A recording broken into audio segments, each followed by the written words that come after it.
10th സ്റ്റാൻഡേർഡിലെ first ചാപ്റ്ററായ ഫിസിക്സിലെ first ചാപ്റ്ററായ വൈദ്യുത പ്രവാഹത്തിന്റെ ഫലങ്ങൾ അല്ലെങ്കിൽ എഫക്റ്റ് ഓഫ് ഇലക്ട്രിക് കറണ്ട് എന്ന പാഠഭാഗമാണ് നമ്മൾ ഡിസ്കസ് ചെയ്യാൻ പോകുന്നത്.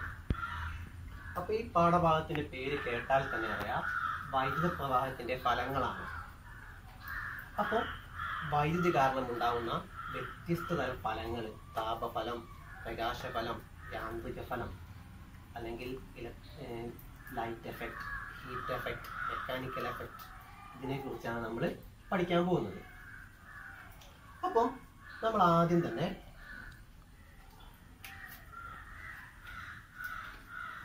ബൾബ്, ഇതൊരു ഇലക്ട്രിക്കൽ ഉപകരണമാണ്. ഇവിടെ ഇലക്ട്രിക്കൽ എനർജി ലൈറ്റ് എനർജി ആയിട്ടാണ് മാറുന്നത്. ഇത് വൈദ്യുത പ്രവാഹത്തിന്റെ ഒരു ഫലമാണ്. നമ്മുടെ വൈദ്യുത ബൾബ് വൈദ്യുതോർജ്ജത്തെ പ്രകാശോർജ്ജമാക്കി മാറ്റുന്നു. ഇലക്ട്രിക്കൽ എനർജിയെ ലൈറ്റ് എനർജിയാക്കി മാറ്റുന്നു. ഇനി മറ്റൊരു ഉപകരണം, ഫാൻ, വൈദ്യുത ഫാൻ. ഇവിടെ ഇലക്ട്രിക്കൽ എനർജിയെ മെക്കാനിക്കൽ എനർജിയാക്കിയാണ് മാറ്റുന്നത്. അതായത് വൈദ്യുത ഫാൻ വൈദ്യുതോർജ്ജത്തെ യാന്ത്രികോർജ്ജമാക്കി മാറ്റുന്നു. ഇനി മറ്റൊരു ഉപകരണം, അയൺ ബോക്സ്. ഇവിടെ ഇലക്ട്രിക്കൽ എനർജി അത് ഹീറ്റ് എനർജി ആയിട്ടാണ് മാറുന്നത്. അതായത് നമ്മുടെ വൈദ്യുതോർജ്ജം താപോർജ്ജമായിട്ട് മാറുന്നു. അപ്പൊ ഇതിൽ നിന്ന് നമുക്ക് മനസ്സിലാകുന്നത് വൈദ്യുത പ്രവാഹത്തിന്റെ വ്യത്യസ്ത ഫലങ്ങളാണ്. കറണ്ടിന്റെ വ്യത്യസ്ത ഇലക്ട്രിക് എഫക്റ്റ് ആണ് നമ്മൾ ഇതിൽ നിന്ന് മനസ്സിലാകുന്നത്.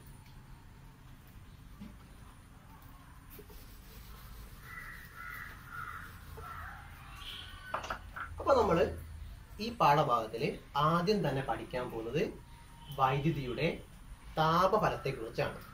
ഹീറ്റ് എഫക്റ്റ് അല്ലെങ്കിൽ ഹീറ്റിംഗ് എഫക്റ്റിനെ കുറിച്ചാണ് പഠിക്കാൻ പോകുന്നത്. അപ്പൊ ആദ്യം തന്നെ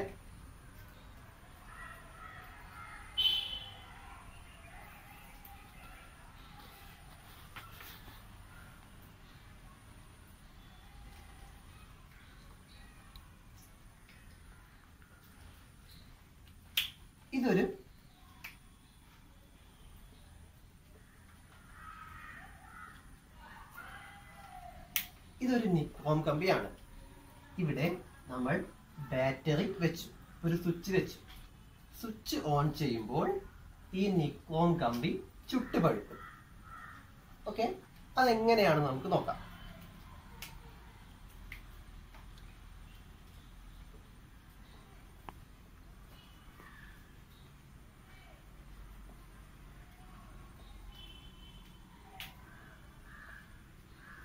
അപ്പോ ഒരു കൂളം വൈദ്യുത ചാർജിനെ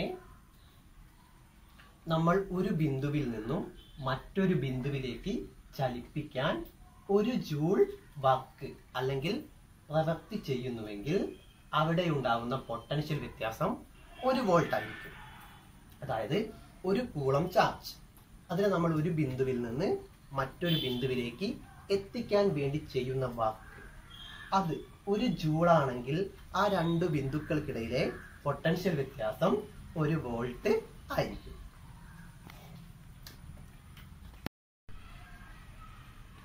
W സമം QV. നമ്മൾ നേരത്തെ പറഞ്ഞു, ഒരു കൂളം ചാർജിനെ ഒരു ബിന്ദുവിൽ നിന്ന് മറ്റൊരു ബിന്ദുവിലേക്ക് എത്തിക്കാൻ 1 ജൂൾ പ്രവൃത്തി ചെയ്യുന്നുവെങ്കിൽ അവയ്ക്കിടയിലെ പൊട്ടൻഷ്യൽ വ്യത്യാസം അഥവാ പൊട്ടൻഷ്യൽ ഡിഫറൻസ് 1 വോൾട്ട് ആയിരിക്കും. അതനുസരിച്ച് പറയുകയാണെങ്കിൽ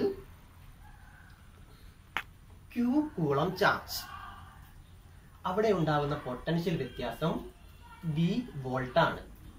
Q കൂളം ചാർജിനെ V വോൾട്ട് പൊട്ടൻഷ്യൽ വ്യത്യാസത്തിലൂടെ ചലിപ്പിക്കാൻ ചെയ്യേണ്ട പ്രവൃത്തി അല്ലെങ്കിൽ വർക്കാണ് W.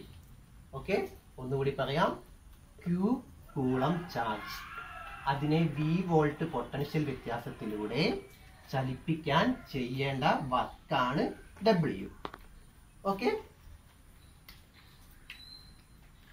അപ്പോൾ നമ്മൾ ഈ ചിത്രത്തിലേക്ക് വരികയാണ്. ഇവിടെ ഈ ബാറ്ററിയാണ് ഇവിടെ വർക്ക് ചെയ്യുന്നത്. കറണ്ടിനെ അല്ലെങ്കിൽ ചാർജിനെ ചലിപ്പിക്കാൻ ഇവിടെ വർക്ക് ചെയ്യുന്നത് ബാറ്ററിയാണ്. അപ്പോൾ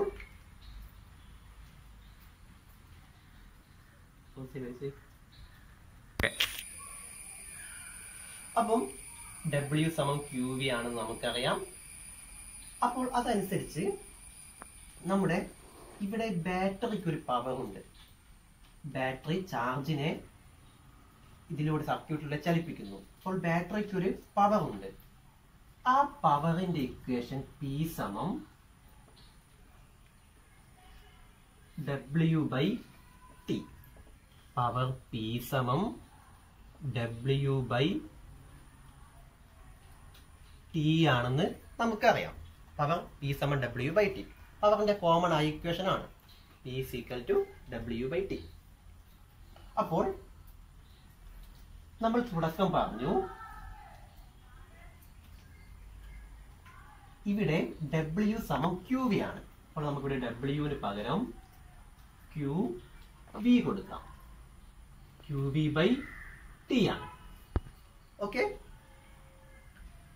ഇനി നമ്മൾ ഈ Tനെ Pയുടെ അടുത്തേക്ക് കൊണ്ടുപോകുന്നു.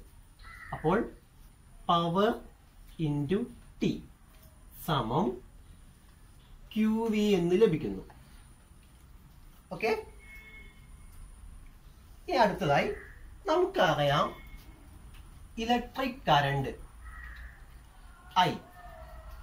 ഇലക്ട്രിക് കറണ്ട് I സമം Q/T ആണ്.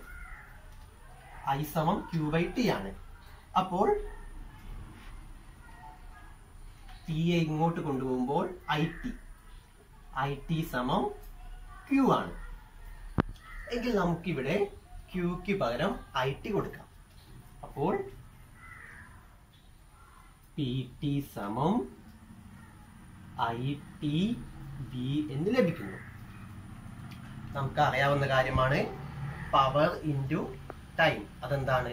വർക്കാണ്. അപ്പോൾ PT എന്ന് പറഞ്ഞാൽ അടുത്തതായി ഇങ്ങോട്ടേക്കാണ് എഴുതുന്നത്. PT എന്ന് പറഞ്ഞാൽ വർക്കാണ്, W.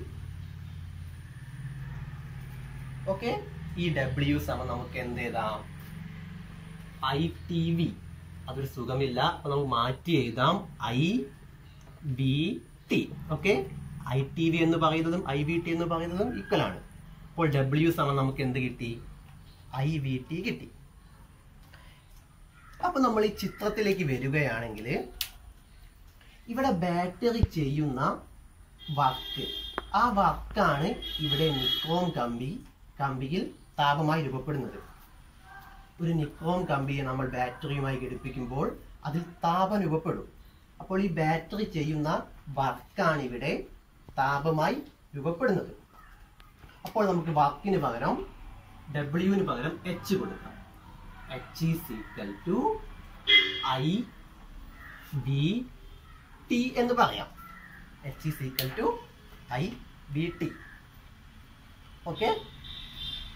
അപ്പോൾ ഇതിൽ നിന്നും ചുരുക്കി പറയുകയാണെങ്കിൽ ഒരു സർക്യൂട്ടിൽ താപം രൂപപ്പെടുന്നു. അതായത് ഇവിടെ നിക്കോൺ കമ്പിയിൽ ബാറ്ററിയുമായി ഘടിപ്പിച്ചപ്പോൾ അതിൽ താപം രൂപപ്പെട്ടു. ഇങ്ങനെ ഒരു സർക്യൂട്ടിൽ താപം രൂപപ്പെടുന്ന പ്രവർത്തനത്തെയാണ് നമ്മൾ ജൂൾസ് ഹീറ്റിംഗ് എന്ന് പറയുന്നത്. എന്താണ്? Joule's heating.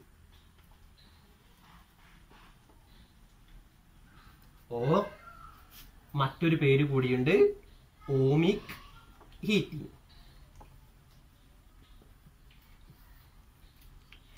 അപ്പോൾ ഒരു സർക്യൂട്ടില് താപം രൂപപ്പെടുന്ന പ്രവർത്തനം, കറണ്ട് കടന്നു പോകുമ്പോൾ ഒരു സർക്യൂട്ടിൽ ഹീറ്റ് ഡെവലപ്പ് ചെയ്യുന്നതിനെയാണ് നമ്മൾ എന്ത് പറയുക? ജൂൾസ് ഹീറ്റിംഗ് അല്ലെങ്കിൽ ഓമിക് ഹീറ്റിംഗ് എന്ന് പറയുന്നത്. ഓക്കെ.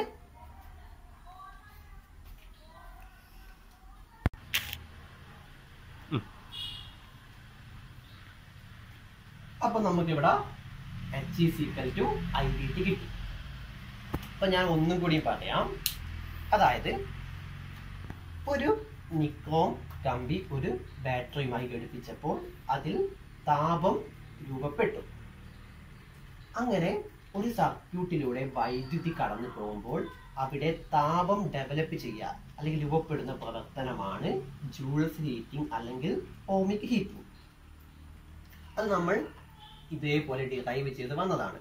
അത് ഒന്നുകൂടി പറയുകയാണെങ്കിൽ വർക്ക് W സമം QV, അതായത് ഈ ബാറ്ററി ചെയ്യുന്ന വർക്ക് എന്ന് പറയുന്നത് ചാർജിന്റെയും പൊട്ടൻഷ്യൽ വ്യത്യാസത്തിന്റെയും ഗുണനഫലമാണ്.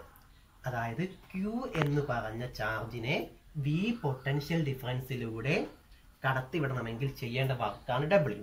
ആ വർക്ക് ഈ ബാറ്ററിയുടേതാണെന്ന് നമുക്ക് അനുമാനിക്കാം. അപ്പോൾ ഈ ബാറ്ററിക്ക് ഒരു പവർ ഉണ്ടാവും. പവറിന്റെ ഇക്വേഷൻ P സമം W/T ആണെന്ന് നമ്മൾ 9ാം സ്റ്റാൻഡേർഡ് പഠിച്ചു. W/T. അപ്പോൾ Wന് നമുക്ക് എന്ത് കൊടുക്കാം? QV. അപ്പോൾ QV/T വന്നു. ഈ Tയെ നമ്മൾ ഇങ്ങോട്ട് കൊണ്ടുപോകുമ്പോൾ PT സമം QV. നമുക്കറിയാം ഈ Qവിനെ മാറ്റാൻ വേണ്ടി നമുക്കറിയാം കറണ്ട് I സമം Q/T. ഇതും നമ്മൾ 9th സ്റ്റാൻഡേർഡ് പഠിച്ചതാണ്. I സമം Q/T. അപ്പോൾ T ഇങ്ങോട്ട് പോകുമ്പോൾ IT സമം Q. അപ്പോൾ നമുക്ക് ഇവിടെയുള്ള Qവിന് പകരം IT കൊടുക്കാം. അപ്പോൾ ITV. ഓക്കെ, അപ്പോൾ PT സമം ITV കിട്ടി. ഇവിടെ PT പവർ ഇൻറ്റു ടൈം, അത് വർക്കാണെന്ന് നമുക്കറിയാം. പവർ ഇൻറ്റു ടൈം വർക്കാണ് W. അപ്പോൾ W സമം നമ്മൾ എന്ത് കിട്ടി? IVT കിട്ടി. ഇവിടെ ചെയ്യുന്ന വർക്കാണ് ഇവിടെ താപമായി രൂപമാറ്റം ചെയ്യുന്നത്. ഇവിടെ ചെയ്യുന്ന വർക്ക് ഹീറ്റായി ഡെവലപ്പ് ചെയ്യുന്നു. അപ്പോൾ Wന് പകരം നമ്മൾ H കൊടുത്തു. H is equal to IVT.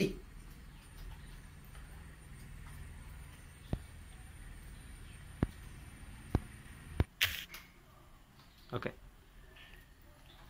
അപ്പൊ നമ്മൾ ജൂൾസ് ഹീറ്റിംഗ് പഠിച്ചു. ഒരു സർക്യൂട്ടിലൂടെ കറണ്ട് പോകുമ്പോൾ അവിടെ ഹീറ്റ് ഡെവലപ്പ് ആവുന്നതാണ് ജൂൾസ് ഹീറ്റിംഗ്. താപം ഉണ്ടാവുന്നതാണ് ജൂൾസ് ഹീറ്റിംഗ്. ഓക്കെ, ഇനി നമ്മൾ അടുത്തതായി പഠിക്കാൻ പോകുന്നതാണ് ജൂൾസ് ലോ, ജൂൾ നിയമം.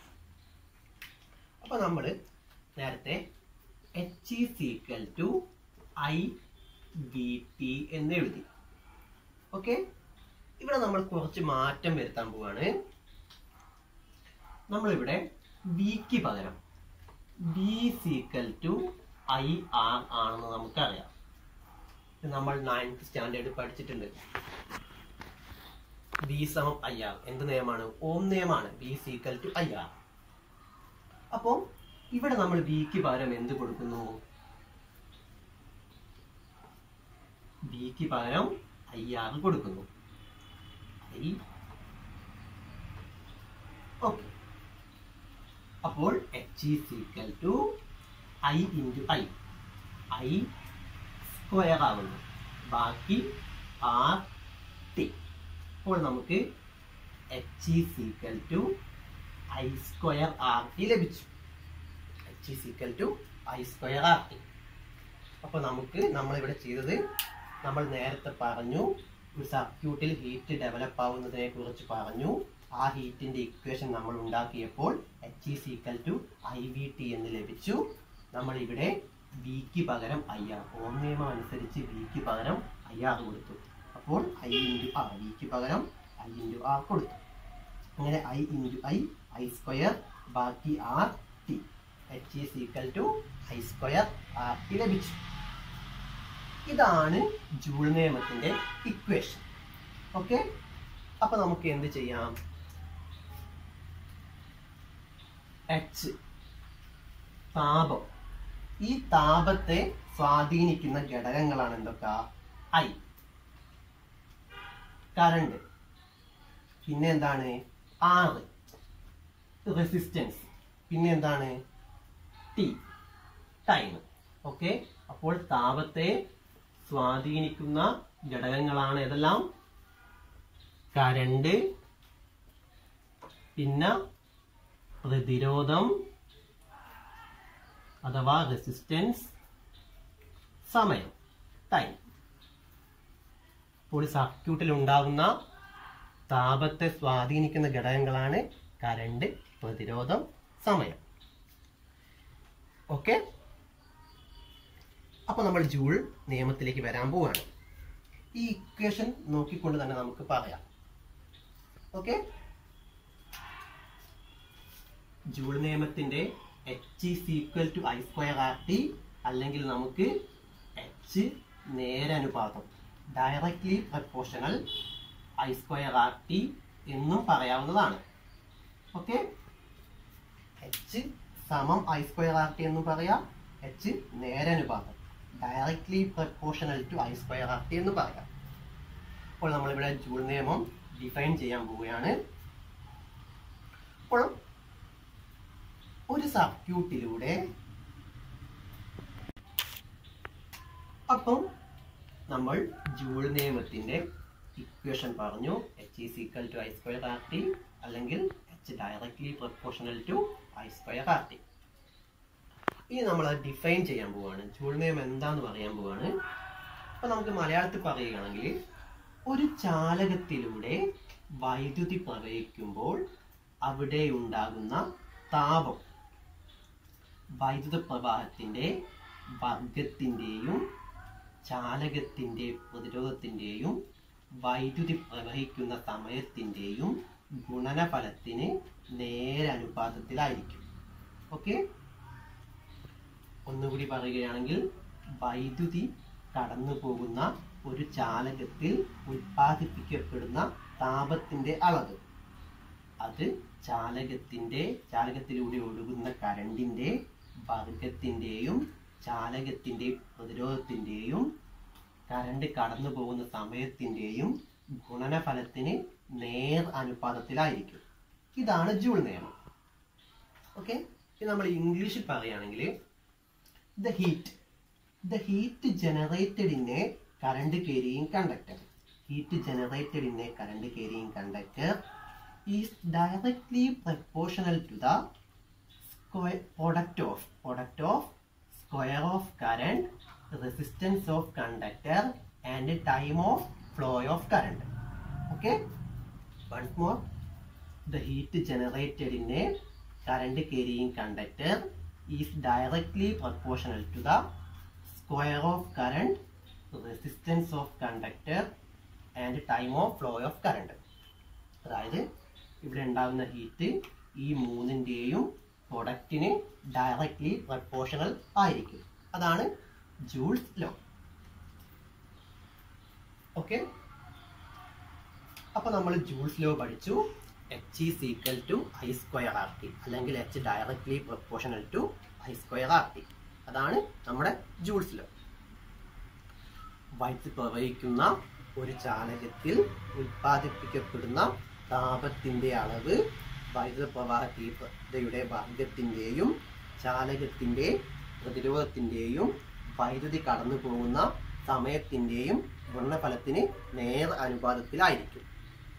The heat generated in a current carrying conductor is directly proportional to the product of square of current and resistance of conductor and time of flow of current. Okay, അപ്പൊ നമുക്ക് എക്സാമിന് ചോദിക്കുക, joules ലോയുമായി ബന്ധപ്പെട്ട 3 equations ഉണ്ട്, അതുപയോഗിച്ച് problems ചെയ്യാനാണ് ചോദിക്കുക. അപ്പൊ നമ്മുടെ ഫസ്റ്റ് ഇക്വേഷൻ എന്താണ്? H is equal to I square RT. Okay, നമ്മൾ നേരത്തെ ഒരു ഇക്വേഷൻ പഠിച്ചിരുന്നു. അതെന്താണ്? H is equal to IVT.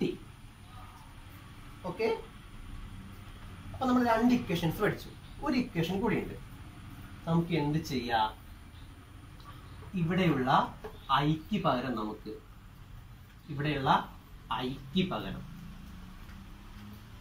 I സമം എന്താണ്? V/R ആണ് അല്ലെ? നമ്മൾ ഓം നിയമമാണിത്. I സമം V/R ആണ്. ഓക്കെ, ഇവിടെയുള്ള ഐക്ക് പകരം നമുക്ക് എന്ത് കൊടുക്കാം? ഐക്ക് പകരം നമുക്ക് H is equal to ഐക്ക് പകരം V/R. ബാക്കി ഇവിടെ V ഉണ്ട്, T ഉണ്ട്.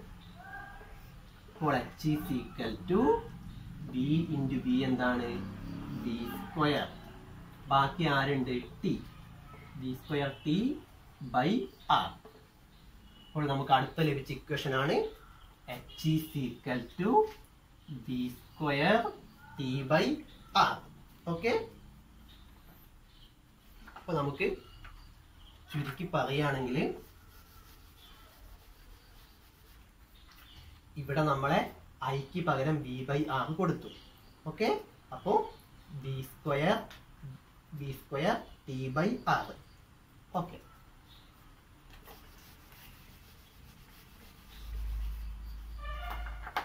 അപ്പോൾ ജൂൾസ് ലോയുമായി ബന്ധപ്പെട്ട് നമ്മൾ പഠിച്ച 3 ഇക്വേഷൻസ് ആണ് H is equal to I²RT.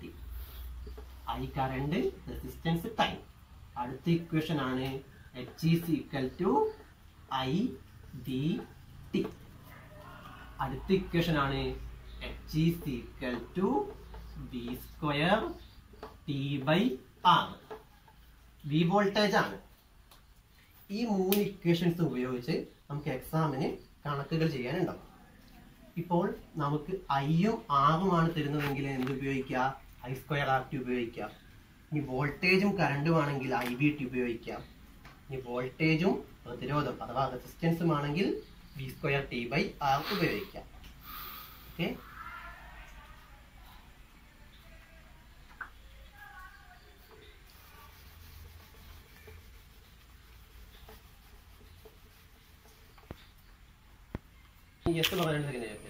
Okay. അപ്പൊ നമ്മള് ഹീറ്റിംഗ് എഫക്റ്റ് പഠിച്ചു, താപഫലം നമ്മൾ പഠിച്ചു. ഇനി ഈ താപഫലം പ്രയോജനപ്പെടുത്തുന്ന സന്ദർഭങ്ങൾ, ഹീറ്റിംഗ് എഫക്റ്റ് യൂസ് ചെയ്യുന്ന സന്ദർഭങ്ങളിൽ അല്ലെങ്കിൽ ഇൻസ്ട്രുമെന്റ്സ് ആണ് നമ്മൾ പഠിക്കാൻ പോകുന്നത്. അപ്പൊ നമ്മൾ പ്രധാനമായിട്ട് ഇവിടെ 2 എണ്ണം പഠിക്കുന്നത്, അയൺ ബോക്സും സേഫ്റ്റി ഫ്യൂസും. അപ്പോൾ നമ്മുടെ അയൺ ബോക്സ് എന്താണ്? നമ്മൾ ചാപ്റ്ററിന്റെ തുടക്കം പറഞ്ഞു, വൈദ്യുതോർജ്ജത്തെ താപോർജ്ജമാക്കുക. അതിനുള്ള ഉപകരണമാണ് അയൺ ബോക്സ്, അല്ലെ? അപ്പോൾ ഹീറ്റിംഗ് എഫക്റ്റ് ആണ് പ്രയോജനപ്പെടുത്തുന്നത്. അപ്പോൾ ഇവിടെ ഈ അയൺ ബോക്സിന്റെ അകത്ത് ചൂടാവുന്ന ഒരു മെറ്റീരിയൽ ഉണ്ടാവും. ആ മെറ്റീരിയലിന്റെ പേരാണ് നിക്കോം. ആ മെറ്റീരിയലാണ് നിക്കോമ. ഓക്കെ, ഈ അയൺ ബോക്സിലെ മെറ്റീരിയലാണ് നിക്കോം. അപ്പോൾ ഈ നിക്കോമിനെ നമ്മൾ ഹീറ്റിംഗ് കോയിൽ എന്നാണ് പറയുക, ഹീറ്റിംഗ് കോയിൽ. ഈ നിക്കോമിലേക്ക് വൈദ്യുതി എത്തുമ്പോൾ അത് ചുട്ടുപഴുത്ത് താപോർജ്ജം തരും. ആ താപോർജ്ജം ഉപയോഗിച്ചാണ് നമ്മൾ അയൺ ചെയ്യുക. ഓക്കെ, അപ്പം നിക്കോമിന്റെ പ്രത്യേകതകളാണ് നമ്മൾ പറയാൻ പോകുന്നത്. അപ്പൊ ആദ്യം തന്നെ H is equal to I²RT ആണ് നമ്മുടെ ഇക്വേഷൻ, അല്ലെ? H is equal to I²RT. അപ്പൊ നമ്മള് നിക്കോമിന് എന്തുണ്ടായിരിക്കണം? 6 ഉയർന്ന റെസിസ്റ്റിവിറ്റി ഉണ്ടായിരിക്കണം. എന്ത് പറയാ? നിക്കോമിന് എന്തുണ്ടായിരിക്കണം? High resistivity.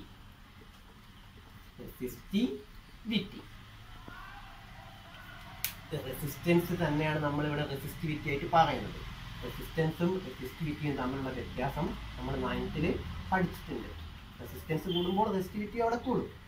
Okay, high resistance അല്ലെങ്കിൽ ഹൈ റെസിസ്റ്റിവിറ്റി ഫസ്റ്റ് പ്രത്യേകത. അടുത്ത പ്രത്യേകതയാണ് എന്ത്? നമ്മുടെ അയൺ ബോക്സിലേക്ക് ഈ നിക്കോമിലേക്ക് കറണ്ട് എത്തി അത് ചൂടാവും. അപ്പൊ അതെന്തായി പോകാൻ പാടില്ല? ഉരുകി പോകാൻ പാടില്ല, മെൽറ്റായി പോകരുത്. ഓക്കെ, അപ്പൊ എന്ത് വേണം? ഹൈ മെൽറ്റിംഗ് പോയിന്റ് വേണം. High melting point.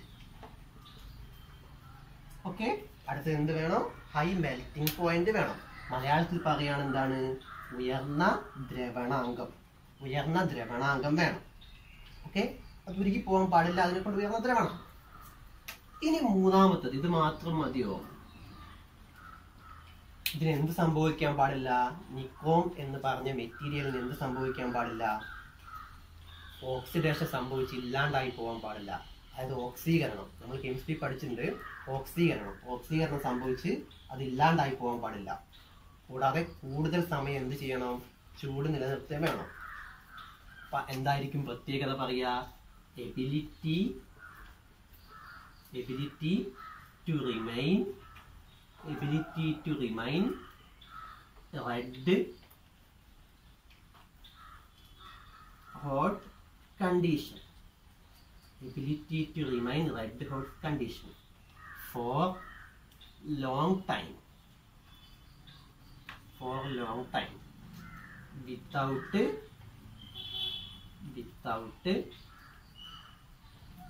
oxidation.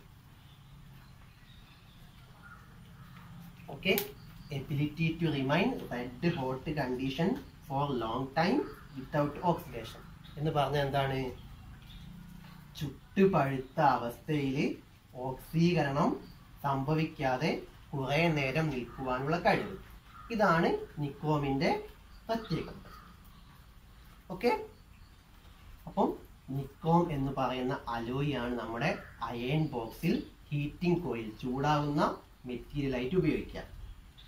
നിക്കോം എന്ന് പറഞ്ഞാൽ നിക്കൽ, ക്രോമിയം, അയൺ, മാംഗനീസ്. നമുക്ക് അറിയുന്ന കാര്യമാണ്. ഒരു അലോയാണ്. നിക്കോമിന്റെയും ക്രോമിയത്തിന്റെയും അയണ്, മാംഗനീസ് എന്നിവയുടെ അലോയാണ് നിക്കോം. ഇതാണ് നമ്മുടെ ഫസ്റ്റ് ഉപയോഗം. അയൺ ബോക്സിൽ മാത്രമല്ല കേട്ടോ നിക്കോം ഉപയോഗിക്കുക. നമ്മുടെ എല്ലാ, അതായത് നമ്മുടെ സോൾഡറിങ് അയൺ, സോൾഡർ ചെയ്യാൻ ഉപയോഗിക്കുന്ന സോൾഡറിങ് അയൺ, വാട്ടർ ഹീറ്റർ, ഇതിലൊക്കെ ഹീറ്റിംഗ് കോയിലായിട്ട് ഉപയോഗിക്കുന്ന നിക്കോമാണ്. ഓക്കെ, ഇതിൽ നിക്കോമിന്റെ പ്രത്യേകതകളാണ് ഇത് മൂന്നും. എന്താണ്? ഹൈ റെസിസ്റ്റിവിറ്റി, ഉയർന്ന റെസിസ്റ്റിവിറ്റി, ഹൈ മെൽറ്റിംഗ് പോയിന്റ്, ഉയർന്ന ദ്രവണാങ്കം, പിന്നെ ചുട്ടുപഴുത്ത അവസ്ഥയിൽ ഓക്സീകരണം സംഭവിക്കാണ്ട് നിൽക്കാനുള്ള കഴിവ്. ഓക്കെ, ഇനി അടുത്ത ഒരു ഉപകരണമാണ് ഇത് സേഫ്റ്റി ഫ്യൂസ്. അപ്പൊ സേഫ്റ്റി ഫ്യൂസ് എല്ലാവർക്കും അറിയാം. വീട്ടിലെ ഫ്യൂസ്, സുരക്ഷാ ഫ്യൂസ്, സേഫ്റ്റി ഫ്യൂസ് അല്ലെങ്കിൽ സുരക്ഷാ ഫ്യൂസ്. സുരക്ഷാ ഫ്യൂസിന്റെ ഉപയോഗം എന്താണ്? നമുക്കറിയാം. നമ്മുടെ വീടുകളിൽ ഉയർന്ന കറണ്ട് വരുമ്പോൾ സ്വയം വിച്ഛേദിക്കുന്ന ഒരു ഉപകരണമാണ് സുരക്ഷാ ഫ്യൂസ്. എന്നിട്ട് നമ്മളെയും ഉപകരണങ്ങളെയും സംരക്ഷിക്കുന്നത് എന്താണ്? സേഫ്റ്റി ഫ്യൂസ് ആണ്. ഇതൊരു സുരക്ഷാ ഉപകരണമാണ് സേഫ്റ്റി ഫ്യൂസ്. അപ്പം ഈ സേഫ്റ്റി ഫ്യൂസിൽ നമ്മൾ ഉപയോഗിക്കുക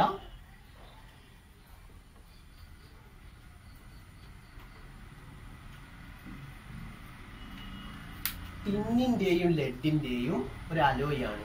ടിന്നിന്റെയും ലെഡിന്റെയും ലോഹസങ്കരമായിട്ടാണ് നമ്മൾ സേഫ്റ്റി ഫ്യൂസ് ഉപയോഗിക്കുക. ഓക്കെ, അപ്പൊ ഇതിനൊരു പ്രത്യേകത വേണം. എന്തായിരിക്കും ആ പ്രത്യേകത? ഓക്കെ, മെൽറ്റിംഗ് പോയിന്റ് ദ്രവണാങ്കവുമായി ബന്ധപ്പെടുത്തി പറയുകയാണെങ്കിൽ ഇതിന്റെ പ്രത്യേകത എന്തായിരിക്കും? ഉയർന്ന മെൽറ്റിംഗ് പോയിന്റ് ആണ് ഇവിടെ. എന്നാൽ സേഫ്റ്റി ഫ്യൂസിന് എന്താണ്? ലോ മെൽറ്റിംഗ് പോയിന്റ് ആണ്. ലോ മെൽറ്റിംഗ് പോയിന്റ്, താഴ്ന്ന ദ്രവണാങ്കാണ്. ലോ മെൽറ്റിംഗ് പോയിന്റ് ആണ്. അല്ല എന്ത് പറയാ? താഴ്ന്ന ദ്രവണാങ്കമാണ്. താഴ്ന്ന ദ്രവണാങ്കമാണ് സേഫ്റ്റി ഫ്യൂസിൽ ഉപയോഗിക്കുന്ന വയറായ ടിന്നിന്റെയും ലെഡിന്റെയും അലോയിയുടെ പ്രത്യേകത. താഴ്ന്ന, അപ്പം ലോ മെൽറ്റിംഗ് പോയിന്റ്, താഴ്ന്ന ദ്രവണാങ്കമാണ് സേഫ്റ്റി ഫ്യൂസ് വയറിന്റെ പ്രത്യേകത. അപ്പൊ ഇതിന്റെ വർക്കിംഗ് എങ്ങനെയാണ് നമുക്ക് നോക്കാം. അപ്പോൾ നമ്മുടെ സർക്യൂട്ടിൽ എന്തുണ്ടാവുക? ഒന്നെങ്കിൽ ഓവർലോഡിങ് അല്ലെങ്കിൽ ഷോർട്ട് സർക്യൂട്ട്. ഓവർലോഡിങ് എന്താണ്, ഷോർട്ട് സർക്യൂട്ട് എന്താണ് നമുക്ക് ഇതിന് ശേഷം പറയാം. അപ്പൊ നമ്മൾ തൽക്കാലം അത് കേൾക്കുക വാക്ക് ഓവർലോഡിങ് അല്ലെങ്കിൽ ഷോർട്ട് സർക്യൂട്ട്. ഈ ഷോർട്ട് സർക്യൂട്ടും ഓവർലോഡിങ്ങും സംഭവിച്ചാൽ സർക്യൂട്ടിൽ എന്തുണ്ടാവും? ഉയർന്ന വൈദ്യുത പ്രവാഹം ഉണ്ടാവും. അതാണ് നമ്മുടെ പോയിന്റ്, ഉയർന്ന വൈദ്യുത പ്രവാഹം, ഹൈ കറണ്ട്.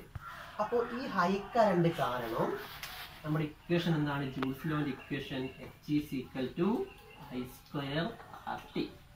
അപ്പോൾ ഈ ജൂൾസ് ലോന്റെ ഇക്വേഷൻ അനുസരിച്ച് എന്താണ്?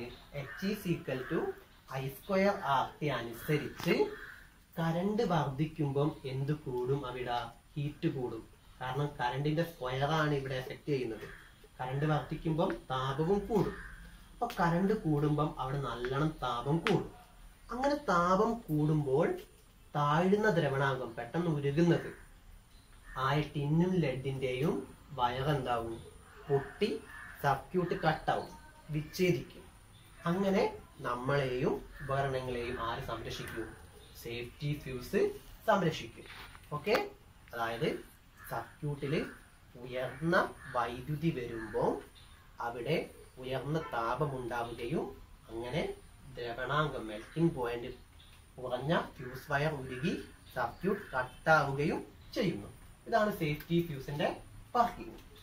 ഓക്കെ, ഈ അനുബന്ധമായിട്ട് പറയുകയാണെങ്കിൽ സേഫ്റ്റി ഫ്യൂസ് സർക്യൂട്ടിൽ ഘടിപ്പിക്കുമ്പോൾ ശ്രദ്ധിക്കേണ്ട കാര്യങ്ങൾ എന്തെല്ലാണെന്നുള്ള കുറച്ച് കാര്യങ്ങളുണ്ട്. ടെസ്റ്റ് കുറച്ച് ചോദ്യം ചോദിക്കുന്നുണ്ട് അതുമായി ബന്ധപ്പെട്ട്. അപ്പോൾ സേഫ്റ്റി ഫ്യൂസ് എല്ലാവരും കണ്ടിട്ടുണ്ടാവും. നമ്മുടെ മെയിൻ സ്വിച്ചിന്റെ അരികിലായിട്ട് സേഫ്റ്റി ഫ്യൂസ് വെച്ചിട്ട് എല്ലാവരും കണ്ടിട്ടുണ്ടാവും. അപ്പൊ ഈ സേഫ്റ്റി ഫ്യൂസിന്റെ അതിന്റെ ഉള്ളിലാണ് നമ്മുടെ ഫ്യൂസ് വയർ ഉണ്ടായിരിക്കുക. അപ്പൊ ഈ ഫ്യൂസ് വയർ സർക്യൂട്ടിൽ ഘടിപ്പിക്കുക. ഓക്കെ, ഈ സർക്യൂട്ടിൽ ഘടിപ്പിക്കുക എങ്ങനെയാണ്? സീരീസ് ആയിട്ടാണ് ഘടിപ്പിക്കേണ്ടത്. ഓക്കെ, സീരീസ് കണക്ഷന്റെ പ്രത്യേകതകൾ നമുക്ക് അടുത്ത ഭാഗങ്ങളിൽ പറയാം. അപ്പൊ സർക്യൂട്ടിൽ സീരീസ് ആയിട്ടാണ് കണക്ട് ചെയ്യേണ്ടത്. സീരീസ് ആയിട്ട് കണക്ട് ചെയ്താൽ മാത്രമേ മൊത്തം കറണ്ടും ഫ്യൂസ് വയറിൽ കൂടെ ഒഴുകുകയുള്ളൂ. ഓക്കെ, നമുക്ക് വിശദമായിട്ട് സീരീസ് കണക്ഷൻ പറയുമ്പോൾ പറയാം. ഇനി അടുത്ത പ്രത്യേകത, ഫ്യൂസ് നമ്മൾ എവിടെയാണ് ഘടിപ്പിക്കേണ്ടത്? Positive വയറിലാണ് fuse ഘടിപ്പിക്കേണ്ടത്. അതായത് ഫേസ് വയറിലാണ് ഫ്യൂസ് ഘടിപ്പിക്കേണ്ടത്. ഓക്കെ, ഫേസിലൂടെയാണ് കറണ്ട് പോവുക. ഫേസ് വയർ തന്നെ ഫ്യൂസ് ഘടിപ്പിക്കണം. ഇനി അടുത്ത പ്രത്യേകത കുറച്ച് കോമൺ ആയ പ്രത്യേകതയാണ്. നമ്മുടെ ഫ്യൂസ് വയർ എന്താണ്? ഫ്യൂസിന്റെ പുറംചട്ടം നിങ്ങൾ കണ്ടിട്ടുണ്ടാവും, കരിയർ ബേസ്. അതിൽ നിന്നും പുറത്തേക്ക് ഉന്തി നിൽക്കാൻ പാടില്ല ഫ്യൂസ് വയർ. ഓക്കെ, പിന്നെ അതേപോലെ ഫ്യൂസ് വയർ രണ്ടറ്റത്തും കരിയർ ബേസിന്റെ രണ്ടറ്റത്തും നല്ലോണം ഉറപ്പിച്ച് വെക്കണം. ലൂസ് കണക്ഷൻ ഉണ്ടാവാൻ പാടില്ല. ഇതൊക്കെയാണ് ഫ്യൂസ് വയർ കണക്ട് ചെയ്യുമ്പോൾ ശ്രദ്ധിക്കേണ്ട കാര്യങ്ങൾ. ഓക്കെ,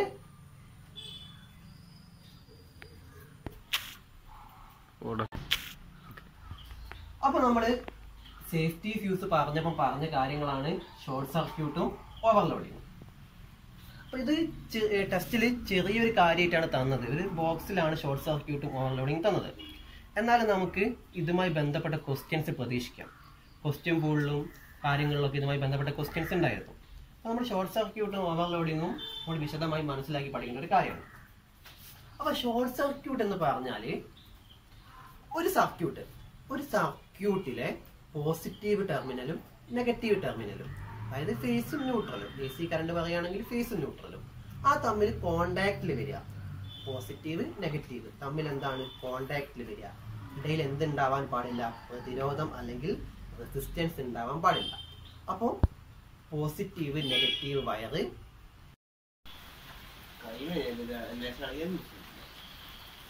നമ്മൾ കഴിഞ്ഞ സെക്ഷനിൽ സേഫ്റ്റി ഫ്യൂസ് പറഞ്ഞിരുന്നു. അപ്പൊ അതുമായി ബന്ധപ്പെട്ടതാണ് ഷോർട്ട് സർക്യൂട്ടും ഓവർലോഡിങ്ങും. അപ്പം ഷോർട്ട് സർക്യൂട്ട് എന്ന് പറയുമ്പോൾ നമുക്കറിയാം, പോസിറ്റീവ് ടെർമിനലും നെഗറ്റീവ് ടെർമിനലും പരസ്പരം എന്ത് ചെയ്യുക? കോണ്ടാക്റ്റിൽ വരിക. റെസിസ്റ്റൻസ് ഇല്ലാതെ പോസിറ്റീവും നെഗറ്റീവും, അല്ലെങ്കിൽ എ സി ആണെങ്കിൽ ഫേസും ന്യൂട്രലും റെസിസ്റ്റൻസ് ഇല്ലാതെ, പ്രതിരോധമില്ലാതെ പരസ്പരം കോണ്ടാക്റ്റിൽ വരുന്നതാണ് ഷോർട്ട് സർക്യൂട്ട്. ഇനി ഓവർലോഡിങ് എന്ന് പറഞ്ഞാൽ ഒരു സർക്യൂട്ടിന് താങ്ങാവുന്നതിലധികം ലോഡ് വരിക, അതായത് ഉപകരണങ്ങൾ വരിക. ഒരു സർക്യൂട്ടിന് താങ്ങാവുന്നതിലധികം പവറുള്ള ഉപകരണങ്ങൾ വരുന്നതിനെയാണ് നമ്മൾ എന്ത് പറയുക? ഓവർലോഡിങ് എന്ന് പറയുക. ഈ ഷോർട്ട് സർക്യൂട്ടോ ഓവർലോഡിങ്ങോ സംഭവിച്ചാൽ നമ്മുടെ സർക്യൂട്ടിൽ അമിത വൈദ്യുത പ്രവാഹം ഉണ്ടാവും. അതായത് കറണ്ടിന്റെ ഓവർഫ്ലോ ഉണ്ടാവും. ഓക്കെ, ആ സമയത്താണ് സേഫ്റ്റി ഫ്യൂസ് കട്ടാവുന്നത്.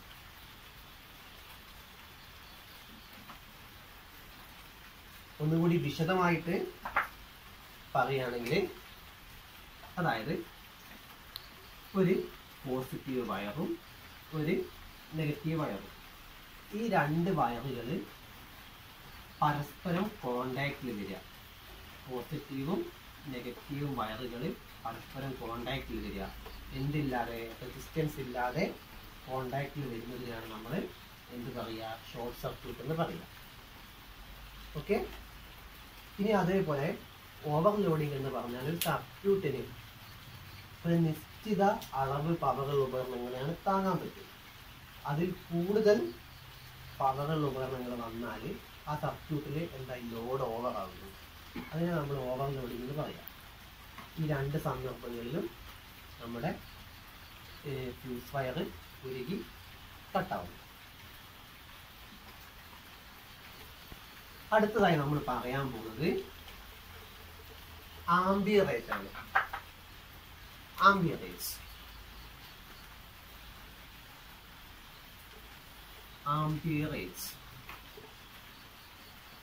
ആംബിയറേജ് എന്ന് പറഞ്ഞാൽ ചുരുക്കി പറയുകയാണെങ്കിൽ amperage is equal to wattage by voltage എന്ന് പറയാം.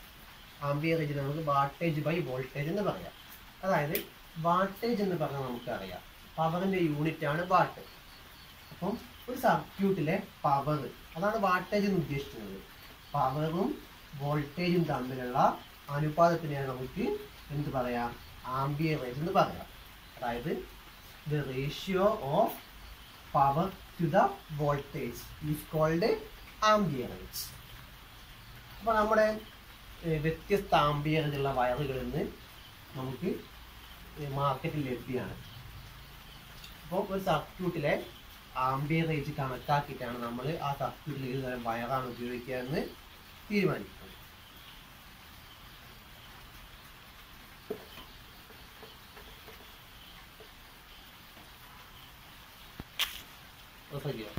ഓക്കെ.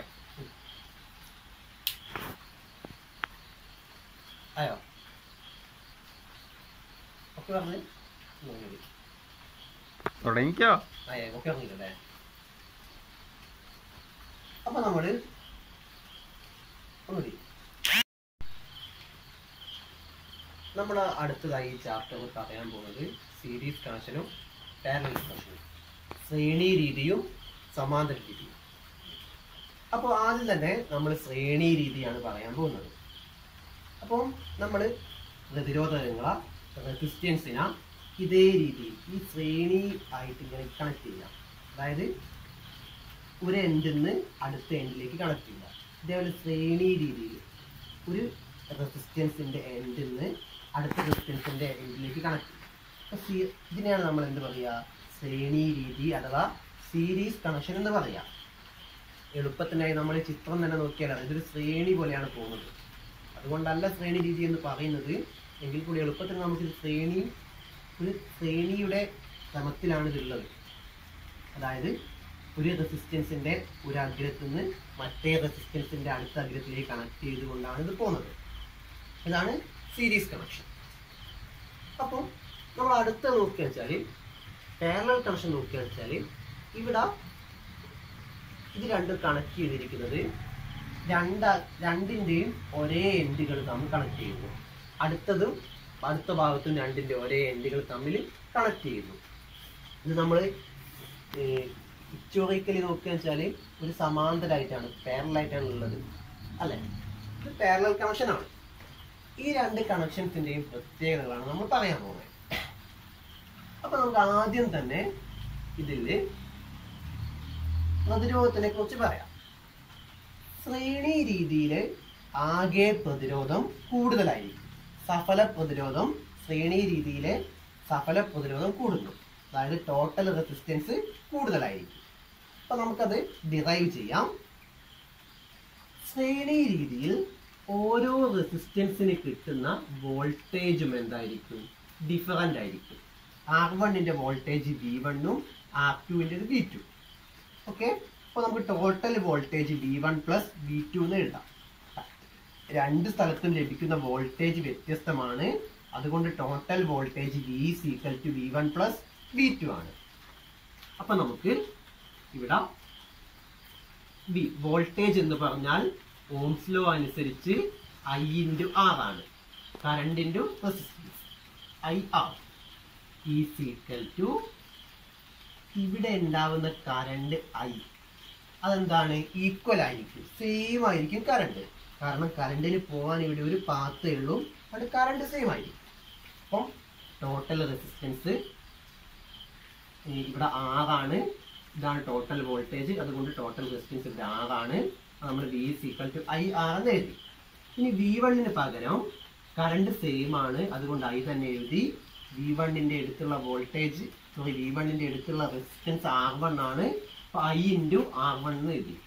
IR1 പ്ലസ് ഇവിടെ അതേപോലെ കറണ്ട് സെയിം ആണ്, അപ്പം I V2 അടുത്തുള്ള റെസിസ്റ്റൻസ് R2 ആണ്. IR2. അപ്പൊ നമ്മൾ ഇങ്ങനെ മാറ്റി എഴുതുന്നു. ഇവിടെ എല്ലാ സ്ഥലത്തും കോമൺ ആയിട്ട് I ഉണ്ട് അല്ലെ? അപ്പൊ നമുക്ക് ഇങ്ങനെയും കൂടി മാറ്റി ചെയ്താൽ IR = കോമൺ ആയ I ഇവിടുന്ന് പുറത്തെടുത്തു, ബാക്കി R1 + R2. അപ്പോ സമത്തിന്റെ രണ്ട് ഭാഗത്തുനിന്നും I ക്യാൻസൽ ആവുന്നു. അപ്പൊ നമുക്ക് R = R1 + R2 ലഭിക്കുന്നു. ഇതാണ് ഇക്വേഷൻ. അപ്പോൾ രണ്ട് പ്രതിരോധകങ്ങളെ ശ്രേണി രീതിയിൽ കണക്ട് ചെയ്യുകയാണെങ്കിൽ അവിടെയുള്ള ടോട്ടൽ റെസിസ്റ്റൻസിന്റെ ഇക്വേഷൻ ആണ് R = R1 + R2. ഇത് കണ്ടാൽ നമുക്കറിയാം ടോട്ടൽ റെസിസ്റ്റൻസ് കൂടുന്നു, ഇൻക്രീസ് ചെയ്യും. ഓക്കെ, ഇനി രണ്ടിൽ കൂടുതൽ റെസിസ്റ്റൻസ് ഉണ്ടെങ്കിൽ R = R1 + R2 + R3 + R4 etcetera അങ്ങനെ പോകും. എന്തായാലും സീരീസ് കണക്ഷനിൽ ടോട്ടൽ റെസിസ്റ്റൻസ് ഇൻക്രീസ് ചെയ്യും. ഓക്കെ, ഇനി നമ്മൾ സമാന്തര രീതി പാരലൽ കണക്ഷനിലേക്ക് പോവുകയാണെങ്കിൽ തീർച്ചയായിട്ടും ഇവിടെ ഇൻക്രീസ് ചെയ്യുമ്പോൾ സ്വാഭാവികമായിട്ട് ഇവിടെ എന്താണ്, ഇത് ഡിക്രീസ് ചെയ്യും. ടോട്ടൽ റെസിസ്റ്റൻസ് ഡിക്രീസ് ആണ് ചെയ്യുക, സഫല പ്രതിരോധം ഡിക്രീസ് ചെയ്യും. അതെങ്ങനെയാണെന്ന് നോക്കാം. ഇവിടെ കറണ്ട് രണ്ട് ഭാഗത്തും കറണ്ടിന് പോകാൻ രണ്ട് വഴികളുണ്ട്. ഒരു വഴി ഇവിടെ, ഒരു വഴി ഇവിടെ. ഈ വഴിയിലൂടെ പോകുന്ന കറണ്ട് I1 ഈ വഴിയിലൂടെ പോകുന്ന കറണ്ട് I2 എന്ന് അടയാളപ്പെടുത്തും. രണ്ട് വഴികളുണ്ട് കറണ്ടിന് പോകാൻ. എന്നാൽ ഇവിടെ രണ്ട് റെസിസ്റ്റൻസിനും ലഭിക്കുന്ന വോൾട്ടേജ് ഈക്വൽ ആയിരിക്കും. ഓക്കെ, അപ്പൊ നമുക്ക് കറണ്ടിന്റെ ഇക്വേഷൻ I = I1 + I2 എന്ന് എഴുതാം. അപ്പം നമ്മൾ ഓംസ് ലോ അനുസരിച്ച് മാറ്റി ചെയ്താണെങ്കിൽ I = V/R ആണ്. V/R. V എന്ന് പറഞ്ഞാൽ ഇവിടുത്തെ ടോട്ടൽ വോൾട്ടേജ് ആണ്, R ടോട്ടൽ റെസിസ്റ്റൻസ് ആണ്. ഇനി I1 അടുത്തുള്ളത് R1 ആണ്. അപ്പൊ V/R1 ഏതാ? I1 പകരം V/R1.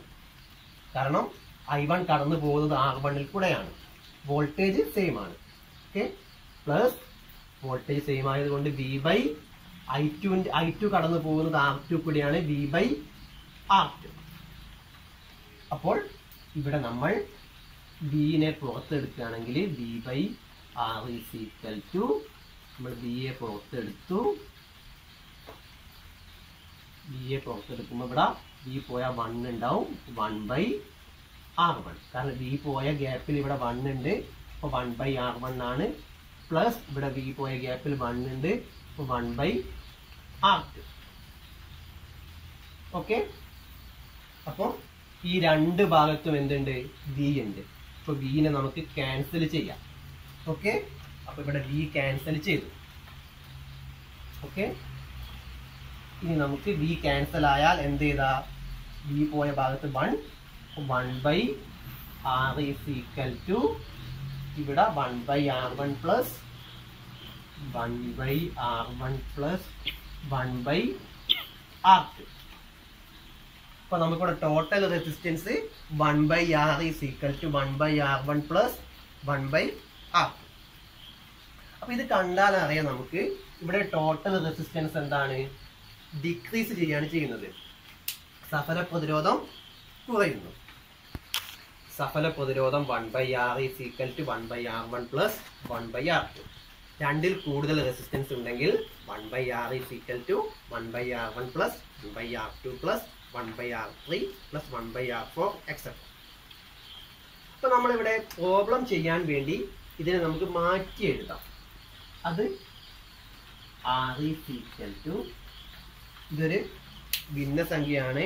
ഇതിനെ നമ്മൾ കൂട്ടി മാറ്റി എഴുതുമ്പോൾ നമുക്കറിയാം, ഇതിനെ മാറ്റി എഴുതിയാൽ R is equal to R1 R2 by R1 plus R2 എന്ന് ലഭിക്കും. ഓക്കെ, ഈ ഇക്വേഷൻ നമ്മൾ റീഅറേഞ്ച് ചെയ്യുന്നതാണ്, ഭിന്നസംഖ്യയെ കൂട്ടി എഴുതുന്നതാണ്. R is equal to R1 R2 by R1 plus R2. നമ്മൾ പ്രോബ്ലംസ് ചെയ്യാൻ ഈ ഇക്വേഷൻ ആണ് ഉപയോഗിക്കേണ്ടത്. അപ്പോൾ നമ്മുടെ സീരീസ് കണക്ഷനിൽ ടോട്ടൽ റെസിസ്റ്റൻസ് കൂടും, അവിടെ R is equal to R1 plus R2. Parallel കണക്ഷനിൽ ടോട്ടൽ റെസിസ്റ്റൻസ് കുറയും, അവിടെ R is equal to 1 by R1 plus 1 by R2, അല്ലെങ്കിൽ R is equal to R1 R2 by R1 plus R2.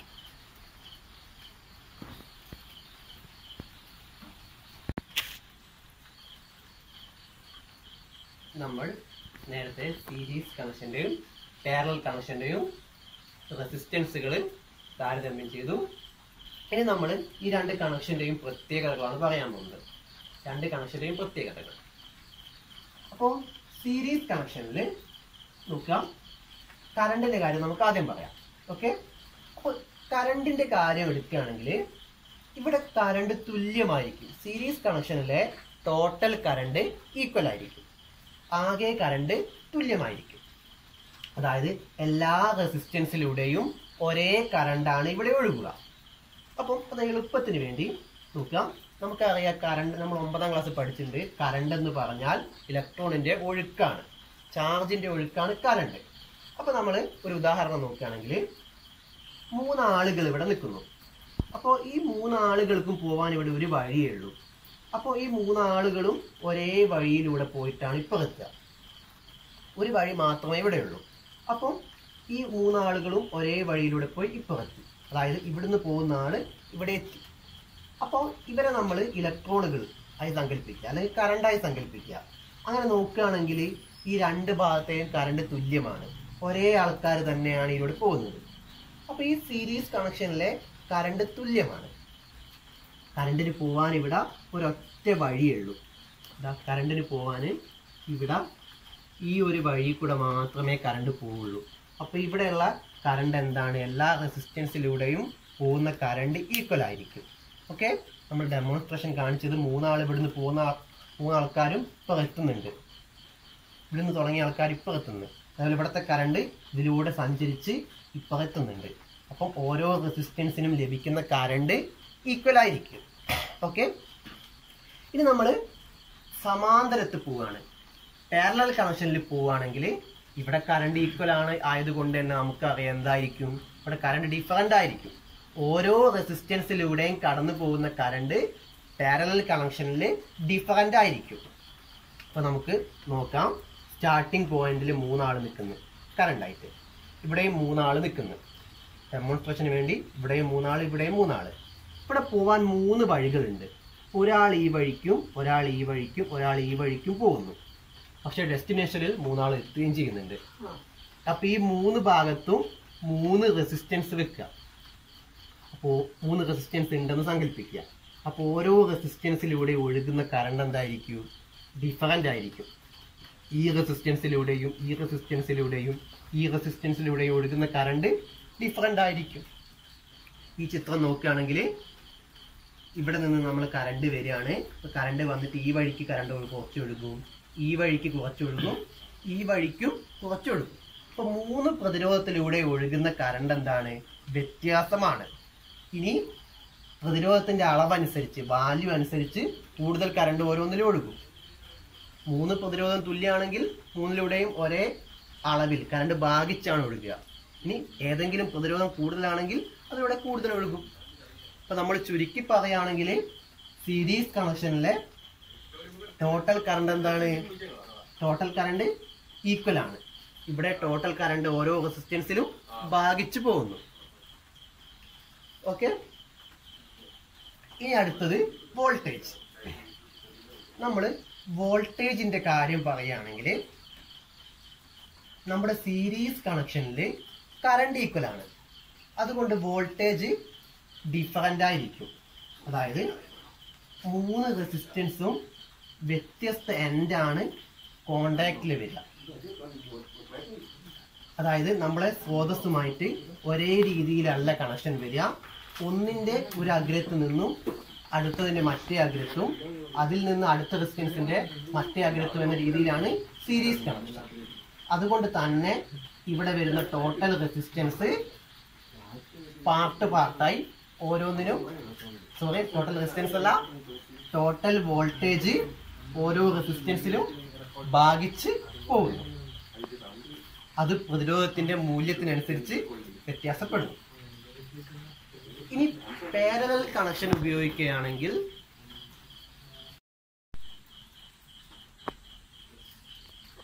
നമ്മൾ parallel കണക്ഷനിൽ voltage എടുക്കുകയാണെങ്കിൽ ഇവിടെ voltage equal ആയിരിക്കും.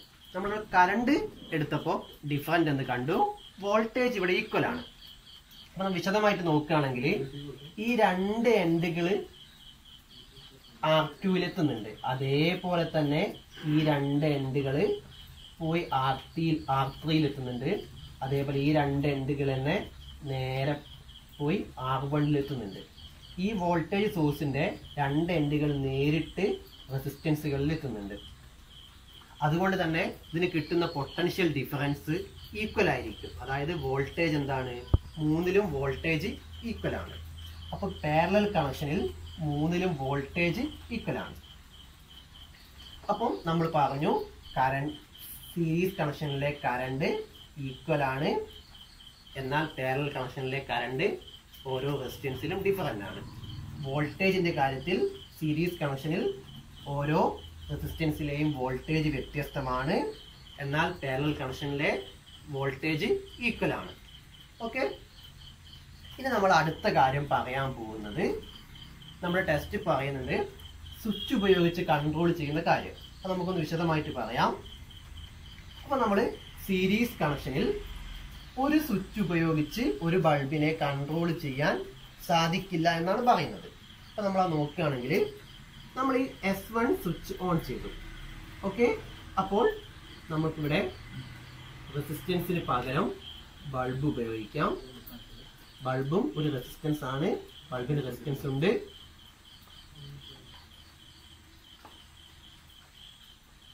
Okay, അപ്പൊ നമ്മൾ ഇത് B1 ബൾബാണ്, ഇത് B2, B3. ഇവിടെ S1 സ്വിച്ച് ഓൺ ചെയ്യുമ്പോൾ ബൾബ് B1 പ്രകാശിക്കില്ല. കാരണം ഒരു എൻഡ് മാത്രമേ ബൾബിൽ എത്തുന്നുള്ളൂ, അടുത്ത എൻഡ് ഇവിടെ നിന്ന് ഇവിടെ മാത്രമേ എത്തുന്നുള്ളൂ. ഇനി സ്വിച്ച് S2 ഓൺ ആക്കിയാലും ഇവിടെ ഒരു ബൾബും പ്രകാശിക്കില്ല, കാരണം ഇവിടെ സർക്യൂട്ട് പൂർണ്ണമല്ല. ഇനി സ്വിച്ച് S3 ഓൺ ആക്കുമ്പോൾ 3 ബൾബും പ്രകാശിക്കുന്നു. അതായത് ഇവിടെ 3 സ്വിച്ചുകളും ഓൺ ചെയ്യുമ്പോഴാണ് സർക്യൂട്ട് ക്ലോസ് ആകുന്നത്. അപ്പോൾ 3 ബൾബുകളും പ്രകാശിക്കുന്നു. അപ്പോൾ ഇതിൽ നിന്ന് നമുക്ക് പറയാം ഒരു സ്വിച്ച് ഉപയോഗിച്ച് ഒരു ബൾബിനെ കൺട്രോൾ ചെയ്യാൻ സാധ്യമല്ല. ഓക്കെ, അപ്പോൾ ഇതിൻ്റെ ഒരു പ്രത്യേകതയാണ് ഒരു സ്വിച്ച് ഉപയോഗിച്ച് ഒരു ബൾബിനെ കൺട്രോൾ ചെയ്യാൻ സാധ്യമല്ല, അല്ലെങ്കിൽ യഥേഷ്ടം നമ്മുടെ ഇഷ്ടാനുസരണം ബൾബുകളെ കൺട്രോൾ ചെയ്യാൻ സാധിക്കില്ല. ഇനി നമ്മൾ സമാന്തരത്തിൽ പറയുന്നുണ്ട് ഒരു സ്വിച്ച് ഉപയോഗിച്ച് ഒരു ബൾബിനെ കൺട്രോൾ ചെയ്യാം, അല്ലെങ്കിൽ നമ്മുടെ ഇഷ്ടാനുസരണം ബൾബുകളെ കൺട്രോൾ ചെയ്യാമെന്ന് പറയുന്നുണ്ട്.